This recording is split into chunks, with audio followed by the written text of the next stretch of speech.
Hello friends. जैसा कि good evening और I hope you are very well living. आप बहुत अच्छे से रह रहे होंगे। एंड अभी आप लोगों ने देखा कि 28 तारीख को यूपीएससी का प्रीलिम्स पेपर था, आईएएस का, जिसके लिए जितने भी लड़के उसकी तैयारी करते हैं या उसको देने के इच्छुक रहते हैं, बहुत उत्साह से देते हैं। लेकिन फ्रेंड्स, इस बार का जो पेपर था यूपीएससी प्रीलिम्स 2023 का, बहुत बहुत टफ था।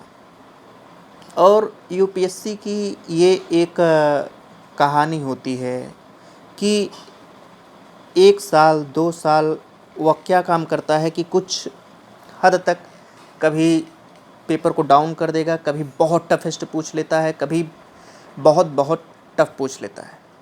तो यूपीएससी इस तरीके की अपनी जो नियम है वो कंटिन्यू करता रहता है। इसीलिए यूपीएससी की जो बच्चे तैयारी करते हैं, अगर वो यूपीएससी में बाय द वे उतना अच्छा पेपर नहीं जाता तो बहुत ही एक तरीके से कंसर्निंग हो जाते हैं, चिंतित हो जाते हैं, टेंशन में हो जाते हैं। तो फ्रेंड्स, आप लोगों ने भी पेपर को देखा होगा और जो बच्चे पेपर नहीं दिए हैं वो भी देख लें। और एक ज़रूरत है स्ट्रॉन्ग डिसीजन की, ख़ास करके हिंदी मीडियम के स्टूडेंटों को, क्योंकि सबसे ज़्यादा जो प्रॉब्लम फेसेस करनी पड़ती है वो हिंदी मीडियम के स्टूडेंट हैं।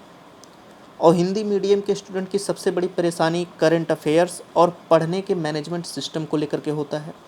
क्योंकि हिंदी मीडियम के जो स्टूडेंट होते हैं जानकारी बहुत रखते हैं, बहुत बहुत जानकारी रखते हैं, लेकिन उनके पास इस जानकारी का अभाव रहता है, लैक रहता है कि क्या पढ़ना है, कितना पढ़ना है, और इसी में उनका पूरा चांस काउंट कर लिया जाता है। वो वहाँ तक नहीं पहुँच पाते, अचीव नहीं कर पाते हैं। तो सबसे बड़ी बात यह है फ्रेंड्स कि आप लोगों ने पेपर को देखा होगा, science technology, environment, geography, history, कैसे उससे करंट को रिलीज़ करता है, कैसे उससे करंट को कनेक्ट करता है यूपीएससी, क्या पढ़ना है, क्या नहीं पढ़ना है। और सबसे महत्वपूर्ण बात ये होती है यूपीएससी के लिए कि कितने मात्रा में हम कैसे पढ़ें, कैसे चीज़ों को गेन करें और कैसे प्रैक्टिस सॉल्व करें, कैसे प्रैक्टिस को करें, ये सबसे इम्पॉर्टेंट होता है। यूपीएससी के लिए सबसे इम्पॉर्टेंट बात जो होती है कि आप 1 लाख बार किताब को पढ़ डालें, कोई भी प्रभावशाली ढंग से पढ़ें, चाहे जैसे पढ़ें, कोई भी उसका फ़ायदा नहीं है। क्यों?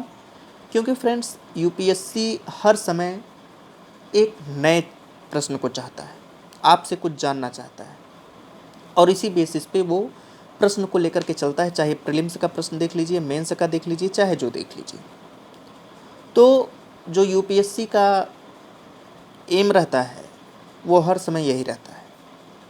इसीलिए पेपर कितना कठिन आता है, कितना कठिन नहीं आता है, उसको आपको देखने की ज़रूरत होती है और उसको सॉल्व करने की ज़रूरत होती है। तो जो बच्चे जो है प्रीलिम्स दे चुके हैं, पेपर अच्छा गया है, तो नो डाउट वो मेंस को जुड़ जाएं।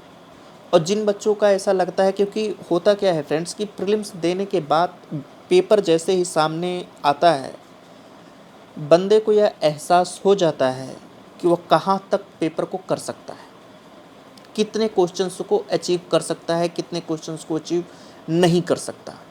तो अंदाज़ा हो जाता है, पेपर की सील तोड़ते ही उसको, पहला क्वेश्चन देखते ही उसको अंदाज़ा हो जाता है, और ये होना भी चाहिए। तो जहाँ तक तैयारी का रिलेशंस है करंट अफेयर्स को लेकर के, तो हिंदी मीडियम के स्टूडेंटों के लिए सबसे डिफ़िकल्ट करंट अफेयर्स होता है। क्योंकि जो हिंदी मीडियम के सोर्स हैं, वो जो करंट अफेयर्स आते हैं, जैसे दो ही हैं। एक विजन आईएएस करंट अफेयर निकालता है जिसमें से फंसता नहीं है। एक आध क्वेश्चन 12 महीनों की मैगजीन पढ़ने के बाद आप उसमें से कर सकते हो, बहुत ज़्यादा मात्रा में नहीं। दूसरा, दृष्टि की हिंदी मैगजीन की पत्रिका आती है, तो योजना आता है, कुरुक्षेत्र आता है। तो 2-4 पत्रिकाएं हैं जो हिंदी मीडियम को सपोर्ट करती हैं। लेकिन मैं यहाँ पर किसी मैगजीन्स की बुराई नहीं कर रहा हूँ, लेकिन जब तक आप अपने से करंट अफेयर्स को नहीं पढ़ोगे, अपने से पढ़ने का मतलब है अपने से क्वेश्चंस को निकालने की क्षमता आपके अंदर डेवलप नहीं होगी, बोध नहीं होगा, तब तक आप उसको सॉल्व नहीं कर सकते हो। जैसे हिंदी मीडियम के जो स्टूडेंट्स हैं, जो ताज़ा करंट आता है, जाहिर सी बात है सब इंग्लिश पेपर्स में होते हैं, क्योंकि मैं भी उस दौर से गुजर चुका हूँ और बहुत डिफ़िकल्टीज फेसेस करनी पड़ती हैं, ए लॉट ऑफ डिफ़िकल्टीज़ आती हैं इस दौर में, क्योंकि हिंदी मीडियम में कोई मैटर अवेलेबल होता नहीं है। जाहिर सी बात है, ऑब्वियसली कोई भी उतना स्ट्रॉन्गेस्ट मैटर होता नहीं है जो एक उच्चतम स्तर तक ले जा सके। होता भी है तो उसका ट्रांसलेटेड वर्जन आता है, लड़के समझ ही नहीं पाते क्या होता है क्या नहीं होता है। दूसरा, हिंदी मीडियम के स्टूडेंट अगर द हिंदू पढ़ने लगते हैं तो उनका 2-3 चांस तो वैसे ही चला जाता है द हिंदू को कंप्लीट करते करते, और टूटी फूटी लैंग्वेज में द हिंदू को पढ़ते हैं, उतने स्ट्रांगेस्ट तरीके से एक बेहतरीन अनुवाद वो नहीं कर पाते हैं। इसलिए दिन भर उसमें उलझे रहना मेरे ख्याल से उतना बेस्ट नहीं है। आपको जो द हिंदू पढ़ना है, जो द हिंदू को लिखना है, पेपर में बहुत सारे चीज़ें होती हैं, सभी को नहीं पढ़ना है। एडिटोरियल पार्ट्स डेली आता है, उसमें से कितना आपको नॉलेज रखना है, हिंदी में मैटर्स कहाँ से मिलेगा, इस पर आपको डिबेट करना है। हिंदी मीडियम में कैसे हम उत्कृष्ट प्रदर्शन करें, क्योंकि इंग्लिश मीडियम के बच्चों को कोई परेशानी होती नहीं है।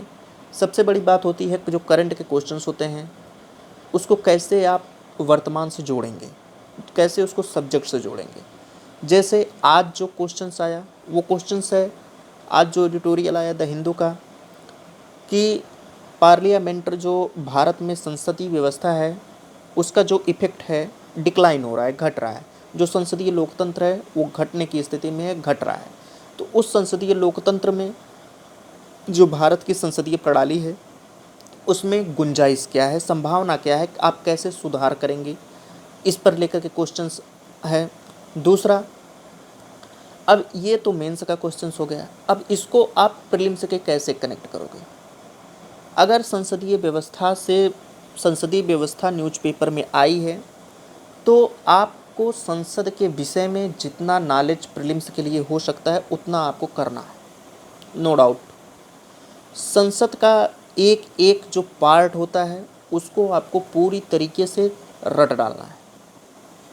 आज बायोडाइवर्सिटी के ऊपर निबंध आया था, बायोडाइवर्सिटी के भी ऊपर एडिटोरियल आया था। अब आपको बायोडाइवर्सिटी के ऊपर एडिटोरियल आया है तो देखिए फ्रेंड्स, पढ़ने के तरीके अगर आपको एग्जैक्ट तरीके से मालूम हो जाएंगे तो आप अपनी जो यात्रा है, जहाँ तक आपका गंतव्य है वहाँ तक आप पहुँच जाओगे। जैसे आज के एडिटोरियल में पार्लियामेंट के ऊपर आया, दूसरा बायोडाइवर्सिटी के ऊपर आया। अब बायोडाइवर्सिटी में जैव विकेंद्रीकरण आया। अब जैव विकेंद्रीकरण आप पहली बार सुन रहे होगे, लेकिन ऐसे ही टेक्निकल प्रश्न पूछता है जैव विकेंद्रीकरण क्या है, क्या भारत में क्या इसका उपयोग करने से हमारी जो व्यवस्था थी हरित इकॉनमी, हरित प्लेनेट, वो पुनः आ जाएगी। ये तो मेंस का क्वेश्चन हो गया। अब जैव विकेंद्रीकरण है, प्रीलिम्स में पूछ लिया, एक लाइन में पूछ लिया।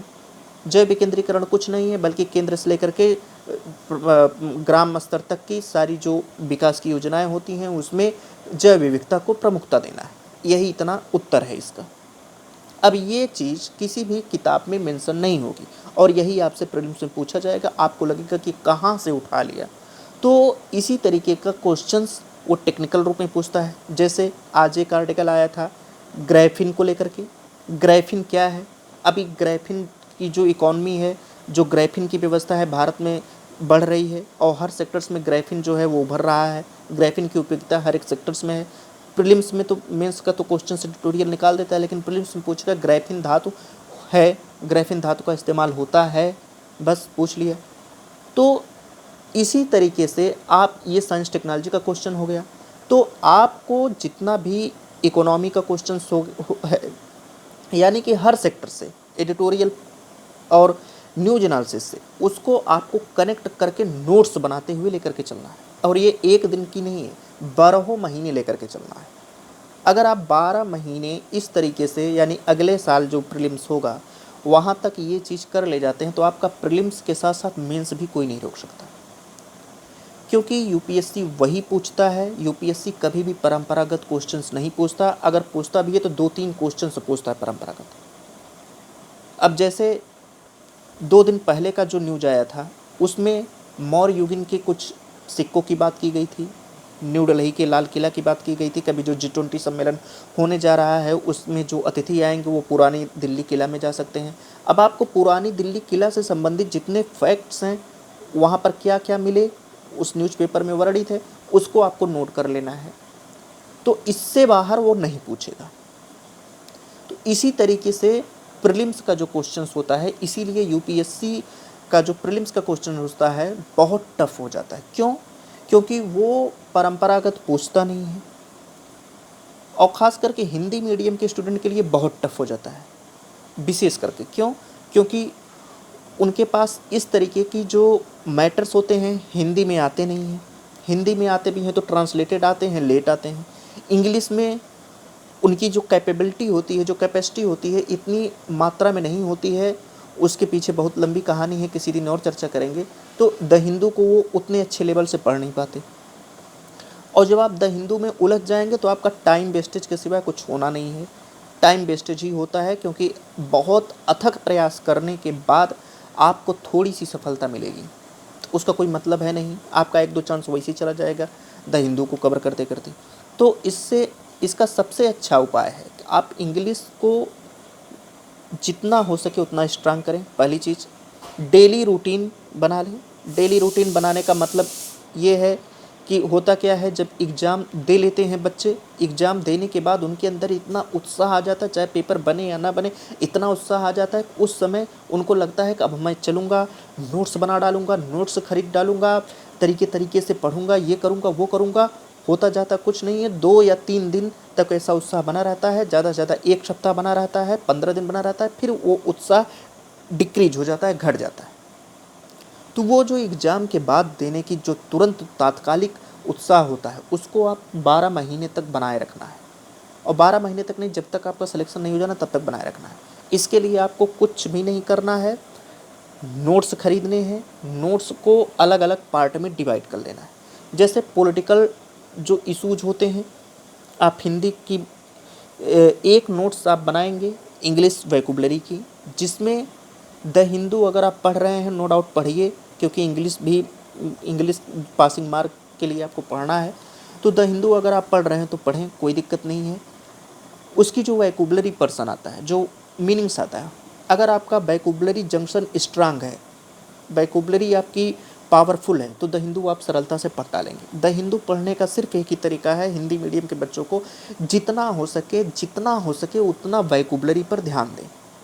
वोकैबुलरी के सिवाय कुछ भी टफेस्ट नहीं है द हिंदू, बहुत आसान है द हिंदू। लेकिन आपकी वोकैबुलरी ऐसी होती है, वोकैबुलरी अगर ग्रामर में आप थोड़ा सा कम भी हैं तब भी चल जाएगा, कोई बात नहीं है। लेकिन वोकैबुलरी आपकी इतनी स्ट्रांग होनी चाहिए कि कोई भी वोकैबुलरी पूछे निकाल ले जाए। आपको अगर वोकैबुलरी का मीनिंग पता है तो आप उसके इर्द गिर्द क्या है क्या नहीं, ये आप समझ से अंडरस्टैंडिंग कर ले जाएंगे, इतनी क्षमता आपके अंदर होती है। वोकैबुलरी को याद करने का एक ही तरीका है, क्योंकि साल भर का टाइम है, तो जहां आप 2, 4, 6 महीने द हिंदू पढ़े एक ही वोकैबुलरी, जैसे मैंने कहा कंसीडर का मतलब होता है विचार विमर्श करना, किसी मुद्दे पर विचार करना, प्रश्न पर विचार करना, विमर्श करना। तो इस तरीके से जो ये कंसीडर का वर्ड है, कंसीडर है, तो उसमें आपको लिख लेना है कंसीडर। अब ये कंसीडर आपको द हिंदू में बार बार हर बार आता रहेगा। तो इसी तरीके से ए टू जेड तक आपकी जितनी भी सिस्टम्स हैं, जितने भी वोकैबुलरी हैं, उसको आपको डेली यूज करना है, डेली जो है याद करना है। तो आपको इस द हिंदू पढ़ने में सरलता मिल जाएगी। दूसरा, आपके पास जीएस के जितने सब्जेक्ट्स हैं, political science, science technology, environment, ecology, economy, history, ancient medieval modern world, ये चारों, political science, M Laxmikanth plus NCERT, इनको आप एक तरफ रखिए, ठीक है। कल्चर भी है तो इनको एक तरफ रखिए। पेपर ले लीजिए हिंदी की। होता क्या है कि हिंदी मीडियम स्टूडेंटों की बेचारों की मजबूरी होती है। मजबूरी ये होती है कि हिंदी मीडियम में मैटर अथेंटिक आते नहीं हैं। आते हैं तो इतने डिफ़िकल्ट रहते हैं, इतने डिफ़िकल्ट रहते हैं, ट्रांसलेटेड रहते हैं कि उनके अंदर उसको समझते समझते बहुत प्रॉब्लम हो जाती है, फेसेस का सामना करना पड़ता है। तो हिंदी मीडियम के स्टूडेंटों के लिए सबसे बड़ी जो बात होती है कि कोई भी मैगजीन लें, एक मैगजीन लें, चाहे जो भी हिंदी मीडियम में जो विश्वसनीय हो, क्रेडिएबल हो, अथेंटिक मैगजीन्स हो, एक मैगजीन लें। एक मैगजीन्स को बार बार दसियों बार बीसियों बार रिवाइज करें, पढ़ें।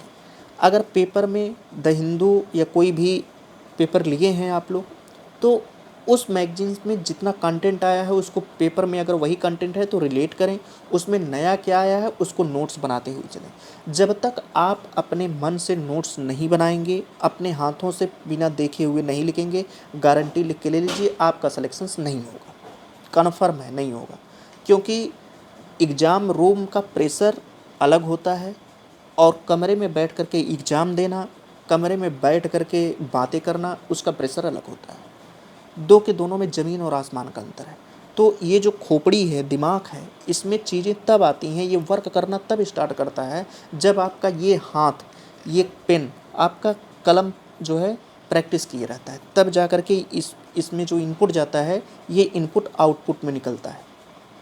तो इसका सिर्फ एक ही तरीका है और कोई भी तरीका नहीं है। और बहुत सारी मैगजीन्स आप लेते हो, वो फालतू पैसा और टाइम दोनों है, उलझ जाओगे। बहुत सारी हिंदी में मैगजीन्स आती हैं जो देखने में अट्रैक्टिव लगती हैं, जैसे फॉरेन पॉलिसी को लेकर के आ जाएगी, तो एक मैगजीन्स लो, बस एक मैगजीन्स आपके लिए पर्याप्त है। और दूसरा एक राष्ट्रीय पेपर, उसमें से जैसे पार्लियामेंट हमने बताया, पार्लियामेंट से संबंधित जितने आर्टिकल आते हैं, इस समय न्याय प्रणाली के ऊपर बहुत सारे आर्टिकल आ रहे हैं, न्याय प्रणाली से संबंधित आप नोट्स बनाइए। जो भी जुडिशरी सिस्टम से आता है, राष्ट्रों अधिनियम से आता है, जो अनुच्छेद का है वो पूरा एक तरफ लिखते जाइए, वही अनुच्छेद आपसे पेपर में पूछेगा, उसके सिवा नहीं पूछेगा। अब जैसे जैव विविधता के ऊपर आज आर्टिकल आया है, अब ये मेंस में उठा के पूछ लेगा जैव विकेंद्रीकरण क्या है। तो जैव विकेंद्रीकरण किसी किताब में मिलना है नहीं, क्योंकि किताब में तब छपता है जब पेपर हो चुका होता है, तब वो किताब में आता है, उसकी कोई वैल्यू नहीं है, ठीक है, क्योंकि रिलेवेंट पूछा जाता है। तो जैव विकेंद्रीकरण क्या है, अब इस पर आपको लिखना है, इसका नोट्स बनाते चलिए, आप 1 साल तक काम आएगा। फिर जैव विकेंद्रीकरण के बाद प्राकृतिक सहमत, ये भी एक जैव विकेंद्रीकरण में टर्मिनोलॉजी है। प्राकृतिक रूप से सहमत हैं, इससे क्या आपको लाभ होता है, इस पर नोट्स बनाइए। यानी हर टॉपिक पर आपका नोट्स अलग है, मिलाइए मत, खिचड़ी मत करिए। और नोट्स के बाद आप उसको तकनीक रूप से एग्जामिन करिए कि क्या हो सकता है, क्या नहीं हो सकता।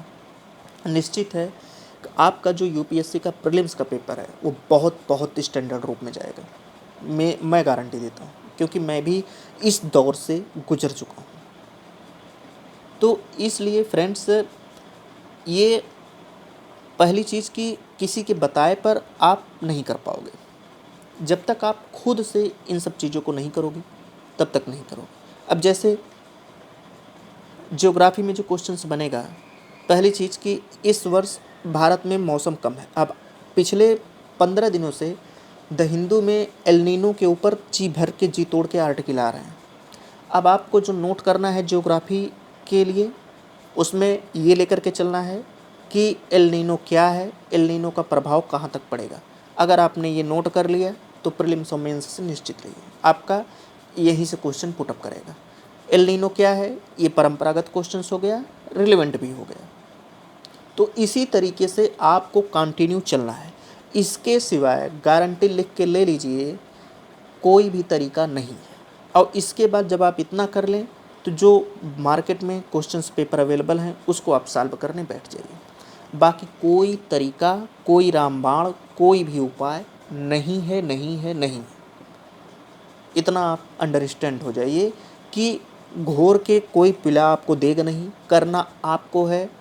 ये जो खोपड़ी है इसका प्रयोग करना है, और प्रयोग इस तरीके से करना है कि इससे आउटपुट निकल करके आए। और आउटपुट तभी निकलेगा जब आप इन हाथों से, इस पेन से इनपुट करोगे, प्रैक्टिस करोगे।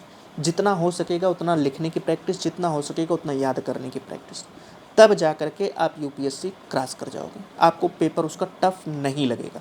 अन्यथा अगर रिलेवेंट चीज़ें नहीं पढ़ोगे, कनेक्टिविटी नहीं डेवलप करोगे, इंगेजमेंट नहीं करोगे सही से न्यूज़पेपर से और करंट मैगजीन से, तो आपको यूपीएससी एक पहाड़ लगेगा, बहुत टफ लगेगा और आप उसी में उलझे रहोगे।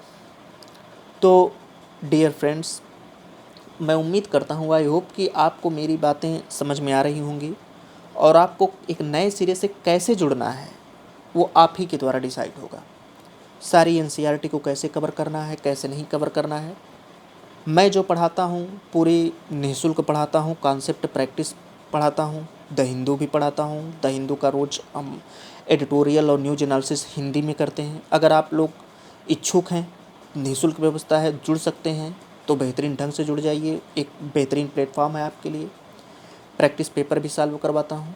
तो इस तरीके से फ्रेंड्स आप अपनी जो गंतव्य स्थान है वहाँ तक पहुँच सकते हैं। इसके सिवाय और दूसरा कोई तरीका नहीं है।